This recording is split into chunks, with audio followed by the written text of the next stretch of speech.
اگر آپ حضور علیہ السلام کی ذات ہی کو دیکھ لیں تو اللہ تبارک و تعالیٰ نے اپنے حبیب صلی اللہ علیہ وآلہ وسلم کو دلیل کے لیے قرآن مقدس عطا فرمایا۔ حضور قرآن لے کر کے آئے تاکہ جو لوگ پڑھے لکھے ہیں اور دلیل سے سمجھنا چاہتے ہیں تو اللہ کے رسول صلی اللہ علیہ وآلہ وسلم ان کو دلیل دے کر کے سمجھائیں۔ اور پھر اللہ کے حبیب علیہ الصلوۃ والتسلیم نے جب قرآن کو پیش کیا تو لوگوں نے اس دلیل کو تسلیم کیا۔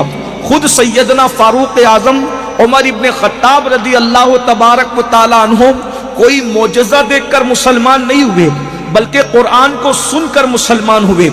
اور قرآن اتنا خوبصورت معجزہ اس معنی میں کہ قرآن بھی خود معجزہ ہے، لیکن وہ معجزات جس کو عرف عام میں لوگ معجزہ کہتے ہیں، بظاہر وہ چیزیں جیسے چاند کو ٹکڑے ہوتا ہوا دیکھنا، سورج کا پلٹنا، اسی طریقے سے انگلیوں سے پانی کے چشموں کا جاری ہونا اور دیگر چیزیں، یہ ساری چیزیں دیکھ کر فاروق اعظم مسلمان نہیں ہوئے بلکہ فاروق اعظم رضی اللہ تعالیٰ کا جو اسلام ہے وہ قرآن کو سن کر ہے۔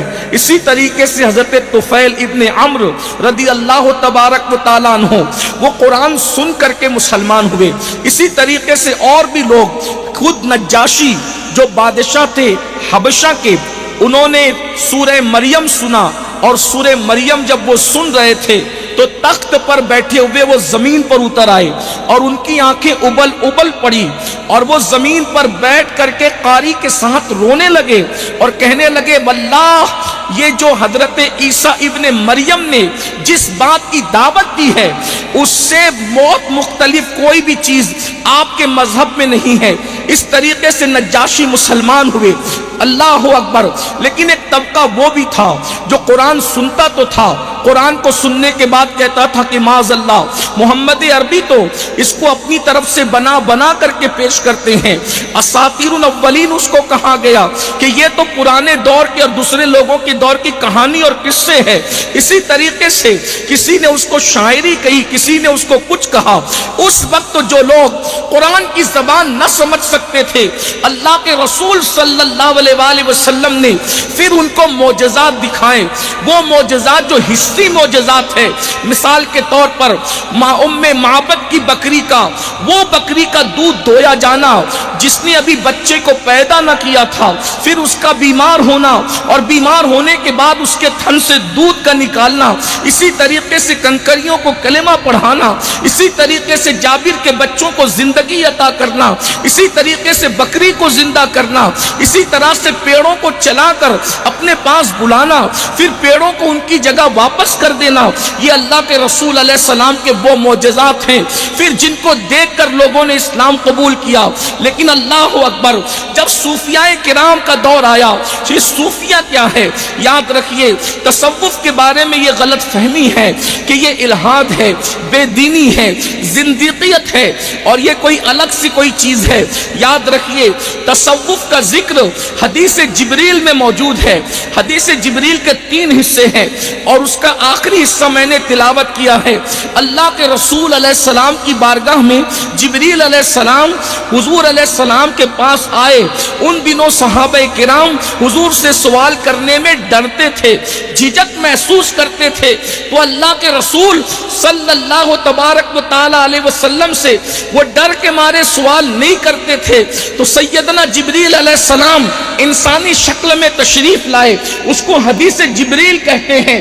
حضرت سیدنا عمر ابن خطاب فاروق اعظم بیان کرتے ہیں کہ آنے والا جو آیا وہ بہت خوبصورت تھا، لیکن وہ نہ مکے کا لگتا تھا نہ مدینہ منورہ کا لگتا تھا، خوبصورت بہت تھا۔ اس کے چہرے سے اور اس کے لباس سے سفر کے آثار نظر نہیں آتے تھے۔ اس کی داڑھی میں تراش بہت خوبصورت تھی، کپڑے بالکل چمکتے اور اجلے ہوئے تھے۔ وہ آیا اور آ کر کے 2 زانوں حضور علیہ السلام کے گھٹنوں سے گھٹنے لگا کر اتنے قریب بیٹھ گیا، حالانکہ اتنے قریب کوئی نہیں بیٹھتا تھا۔ میں حدیث کو آگے بڑھانے سے پہلے آپ سے عرض کرنا چاہتا ہوں، کہاں ہے وہ فکر رکھنے والے کہ نبی ہماری طرح انسان ہے؟ جہاں جبریل بھی دو زانو ہو کر کے بیٹھتے ہیں، وہ مصطفیٰ جان رحمت کا دربار ہے۔ اللہ اکبر۔ اور پھر جبریل اس شان سے فاروق اعظم بیان کر رہے ہیں، اپنے گھٹنے حضور کے گھٹنوں سے لگایا اور حضور علیہ السلام سے انہوں نے چند سوالات کیے۔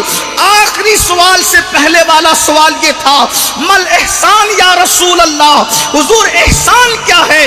یہ احسان ہی کی تشریح کو تصوف کہتے ہیں۔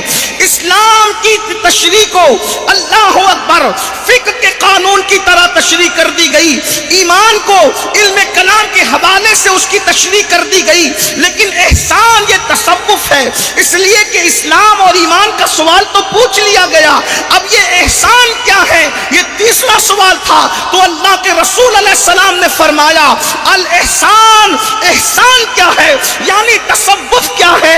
ان تعبد اللہ کانک ترا فإن لم تکن ترا فإنہ یراک، کہ جب تو اللہ کی عبادت کر اس شان سے کر کہ گویا تو خدا کو دیکھ رہا ہے، گویا تو خدا کو دیکھ رہا ہے۔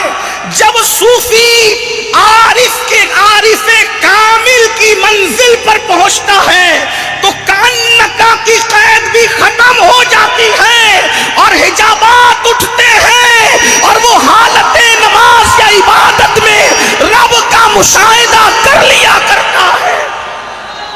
حضور غریب نواز رضی اللہ تعالیٰ عنہ فرماتے عارف کا سب سے کم درجہ، یہ عارف کا یعنی صوفی کا سب سے کم درجہ یہ ہے کہ وہ ایک قدم میں عرش پر پہنچتا ہے،